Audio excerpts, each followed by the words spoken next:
കഴിഞ്ഞ സർക്കാരിന്റെ തെറ്റായിട്ടുള്ള ഒരു സാമ്പത്തിക കണക്കുകളെയും കബളിപ്പിക്കലുകളൊക്കെ രൂക്ഷമായിട്ട് വിമർശിച്ചുകൊണ്ടാണ് വി ഡി സതീശൻ ബജറ്റ് അവതരിപ്പിക്കാനായിട്ട് തുടങ്ങുന്നത്. അതായത് അദ്ദേഹത്തിന്റെ ബജറ്റ് പ്രസംഗം ആരംഭിക്കുന്നത്.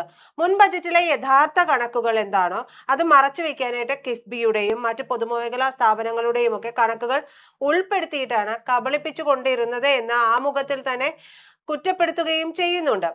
നിലവിൽ കിഫ്ബിയും സോഷ്യൽ സെക്യൂരിറ്റി കമ്പനിയും തമ്മിൽ ഉൾപ്പെടെ സർക്കാരിന് മേലുള്ള ആകെ സാമ്പത്തിക ബാധ്യത കൂടി നിങ്ങളൊന്ന് അറിയണം. 87,012 കോടി രൂപയാണ് ഈ വകയായിട്ട് ഉള്ളത്. സംസ്ഥാനത്തിന്റെ പ്രതീക്ഷിത വരുമാനത്തിൽ 20,500 കോടി രൂപയുടെ വൻ കുറവ് രേഖപ്പെടുത്തിയിട്ടുള്ള സാഹചര്യവുമാണ്. ഇതിന് പുറമെ വരാനിരിക്കുന്ന ശമ്പള പെൻഷൻ പരിഷ്കരണവും ലീവ് സറണ്ടർ ആനുകൂല്യങ്ങൾ പുനഃസ്ഥാപിക്കലുമൊക്കെ സർക്കാരിന്റെ സാമ്പത്തിക ബാധ്യതയാകും എന്നുള്ളതിൽ തർക്കമൊന്നുമില്ല.